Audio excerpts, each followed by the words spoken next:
Hello everyone. So fried rice అనమాట. ఇవాళ కార్తీక పౌర్ణమి అని తెలిసినా సరే మేము ఎగ్గే తినాలనుకుంటున్నాం. ఎందుకంటే మా ఇంట్లో ఎగ్గు లేదు. మేము ఈ ఇయర్ కార్తీక పౌర్ణమి పాటించట్లేదు. ఎందుకంటే మా మామయ్య చనిపోయిండు రీసెంట్గా. సో మేము కార్తీక మాసాన్ని పాటించట్లేదు. లాస్ట్ ఇయర్ అయితే ఫాస్టింగ్ కూడా ఉన్నా. బట్ ఈ ఇయర్ చూడండి పొద్దున్న ఎగ్గుతోనే తిన్నా. మళ్ళీ ఇప్పుడు ఇంట్లో ఏం లేవు అనేసి గవ్వే ఆమ్లెట్ వేసుకుంటే గట్టిగా స్మెల్ వస్తుంది, బయట వాళ్ళందరూ కొడతారు నన్ను, ఈ ఆమ్లెట్ వాసన ఎక్కడది అనేసి. సో వాసన రాకుండా ఎగ్ ఫ్రైడ్ రైస్ చేసుకున్నాం అనమాట. ఫస్ట్ నన్ను చేయమన్నాడు కానీ నేను చేయలేదు, నాకు చేయరాదని చెప్పిన.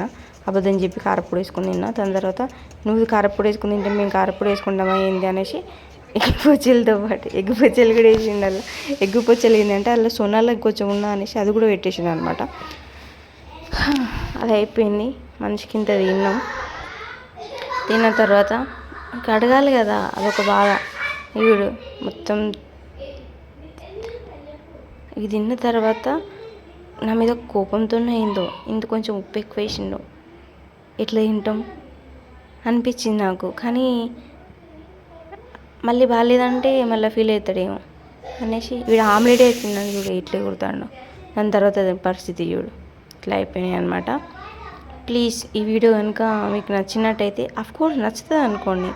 ఎందుకంటే నచ్చకుండా ఎలా ఉంటుంది బ్రో? ఇంత కష్టపడి డాటా అంత ఓడగొట్టుకొని ఇంత ప్రతి పని చేస్తా అంటే ఫోన్ పట్టుకొని నచ్చుతుందని ఆశిస్తున్నాను.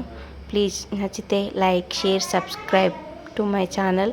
ఆ చూసి ఆ బోల్ చూస్తేనే ఏడుపడుతుంది నాకు. నన్ను చూడు, నా అందరిని చూడు అన్నట్టు ఆ బోల్లో కూడా నాకు అన్నాను. బోళ్ళకు కూడా మిషన్ వస్తే మంచిగా అనిపిస్తుంది. నిజంగా కొనుక్కునేదాన్ని, ₹1,00,000 సరే. ఎవరు తమ్ముతాడు బ్రో? ఓకే ప్లీజ్ నచ్చితే షేర్ చేయండి, లైక్ చేయండి, నన్ను చూడండి.